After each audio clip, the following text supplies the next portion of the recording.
আসসালামু আলাইকুম। ওয়ালাইকুম সালাম। আহলান সাহলান। আলহামদুলিল্লাহ। كيف حالك? কুইস উম, হাসিনা ভালো। এই তো আলহামদুলিল্লাহ ভালো। তোমার কি অবস্থা? তুমি না দেশ আসলা? এন হইলাম বালা। এই তো মামা আইসি তো হইছো 12 14 15 বছর হলো। তো ভালোই তো। টিয়া পয়সা তো দিলে ভালোই কামাইতেছ। ব্যবসা বাণিজ্য ফালাই আইছো। পয়সা আর কি তো দেখা গেছে বাংলাদেশ থেকে তো সৌদি আরব আছে তো মোটামুটি আমি একটু ভালোই আছি।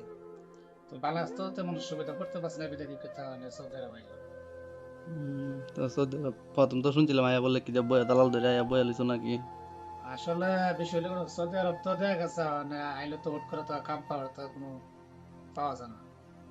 তারপর 3 4 মাস বয়ে আসছিলাম, থাকার পরে এক জায়গায় আইছি। আইসা মানে এক জায়গায় রাখছি, ওই জায়গা থেকে দেখা যাচ্ছে কিছু কাজ কাম করতেছি। তো ওই জায়গায় আলহামদুলিল্লাহ মোটামুটি ভালোই আছি।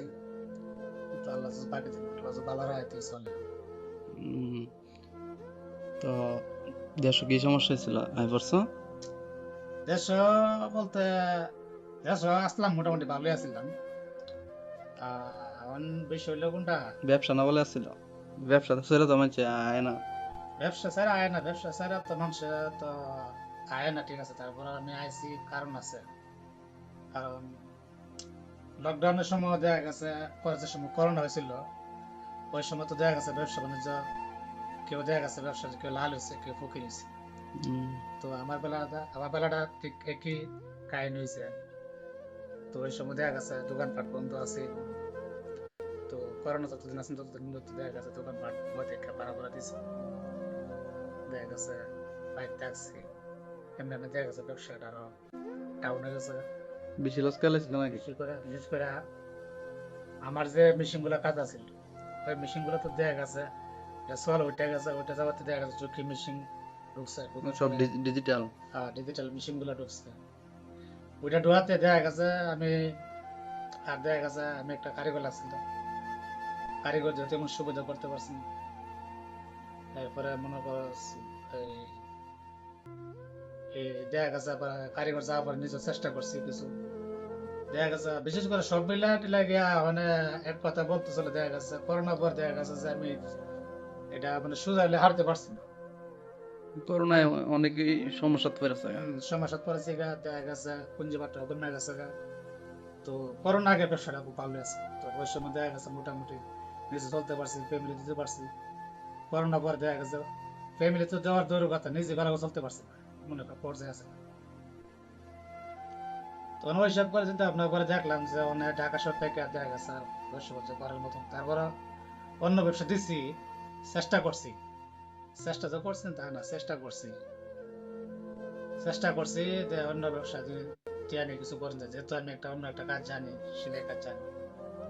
তো ওইটা দেওয়া দেখা গেছে আমি ওটা দেওয়া লস পাইলাম, দেখা গেছে এটা কাজ জানি না বিধায় কারিগরের মাধ্যমে দিয়ে ব্যবসাটা দিচ্ছিলাম।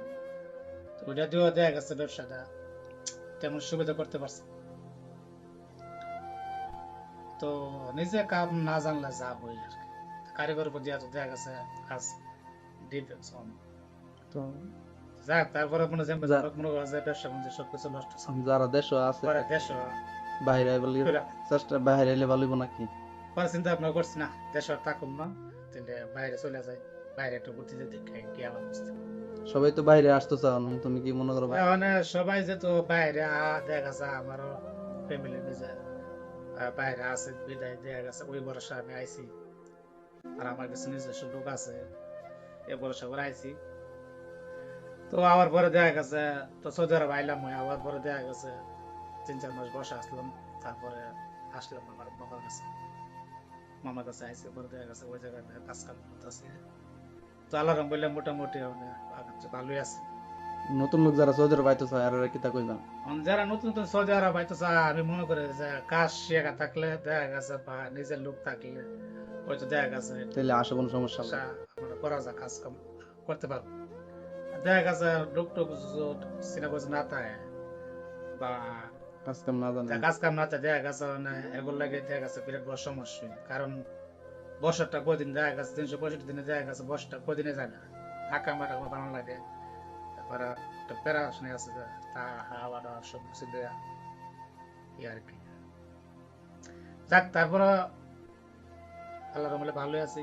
দোয়া করিস সামনের দিনগুলো আমি আল্লাহ ভালো মতো যেতে পারি। ওকে।